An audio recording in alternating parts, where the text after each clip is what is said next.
For 6 years, the world has watched as the Syrian government and its leader, Bashar al-Assad, have terrorized its own people.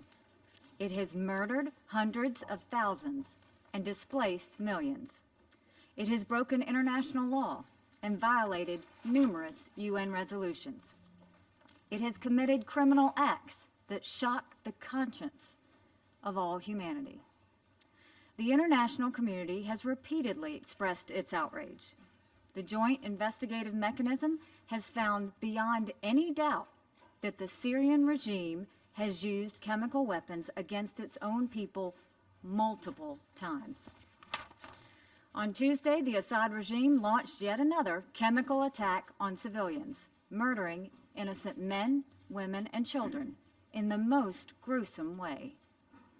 Assad did this because he thought he could get away with it. He thought he could get away with it because he knew Russia would have his back. That changed last night.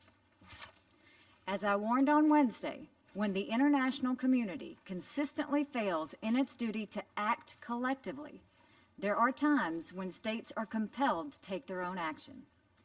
The indiscriminate use of chemical weapons against innocent civilians is one of those times. The United States will not stand by when chemical weapons are used.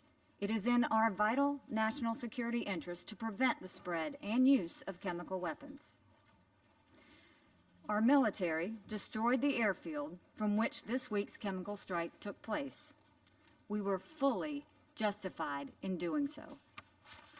The moral stain of the Assad regime could no longer go unanswered.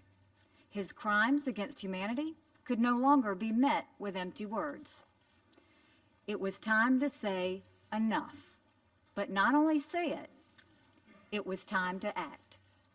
Bashar al-Assad must never use chemical weapons again, ever. Now, while the Syrian regime is responsible for the chemical weapons attack, it is not the only guilty party.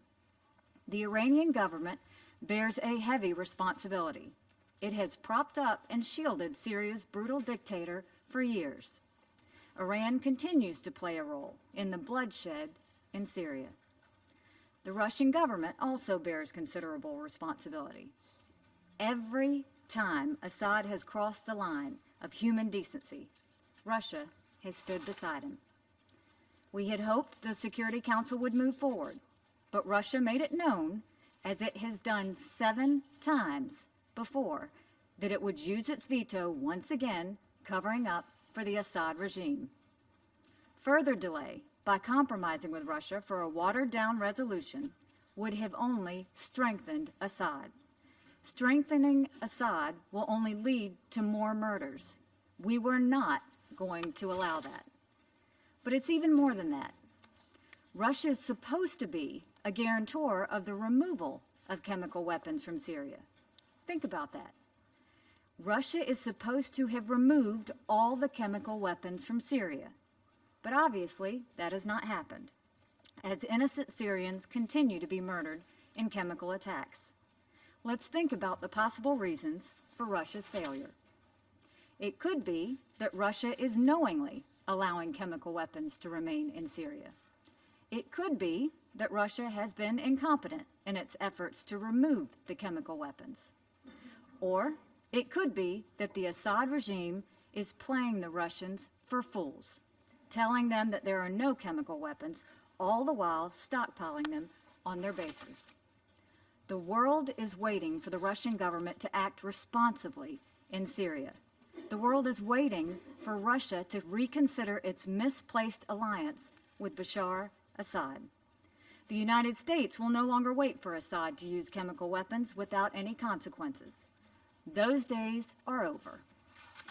But now we must move to a new phase, a drive toward a political solution to this horrific conflict. We expect the Syrian regime and its allies to take the UN political process seriously, something they have not done up until this point.